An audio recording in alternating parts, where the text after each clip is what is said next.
So, I thought I'd go into a little bit more detail regarding cardiovascular training variations. Fuck off. So, I thought I'd go into a bit more detail regarding cardiovascular zone variations. If this is something you'd be more interested in learning about, save this video and keep watching. At the base of any program, there's going to be certain degrees of demand on the heart. We call this the cardiac muscle, and this is classified as cardiovascular output. Now, depending on what your goal is, from the training method you're using, will determine how much emphasis you place on the cardio-specific exercise and how far into this envelope that we push. Sure, we all like to get a bit of a sweat on from time to time while we're loading up the barbell. Seeing those glistening beads drip down that perfectly chiseled chest as he grasps the barbell firmly in his hand. Not too firm though, but show it just who's in charge. Sorry, I went a bit off track there. Back in the room. Let's start by breaking down the 5 cardiovascular training zones. Zone 1 is recovery, or the easy zone, 55 to 65% of your max heart rate, which we'll touch on in a minute. Zone 2 is more aerobic, or the base level, 65 to 75%. Building up the tempo now, zone 3, 80 to 85%. Now we start to crank that intensity button just a little bit more.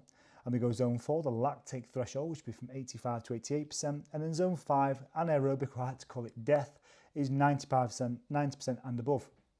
This would lead us to naturally ask, okay, well, how do we calculate the max of your cardiac muscle in order to work out your zones? And it's relatively easy depending on how advanced you want to be with this. One method is simply take your age and times it by 0.7 and subtract this number from 208, assuming you're a healthy individual. So in my example, it would be 31, I know, Nivea, times 0.7, which is 21.7, minus that from 208, and you get 186. Another method is just take 220 minus your age, which will give me a max heart rate of 189. A bit more advanced method will be to take 211 minus 0.64 times your age, which gives you your max heart rate, which leaves me with 211 minus 0.64 times 31, which is 191. So as you can see here, a lot of these give you different values, but all of them are very much above where I'd like mine to be when I'm sat on the couch flicking as quickly as I can through the 300 channels that my Skybox allows me to. One of the most individually accurate methods, and it's not for the faint-hearted, is as follows. Warm your body up with a gradually incrementing cardiovascular exercise. Complete this until you find your body's heart rate elevates between zones 2 and 3, and you can feel you're primed. At this point, you're going to begin to undertake 3 to 5 rounds of 1 to 2 minutes of very intensive work. You're putting your body at its max output. This will take a lot of mental resilience, but ultimately give you a very clear indicator of how far you can take your body before it begins to decline.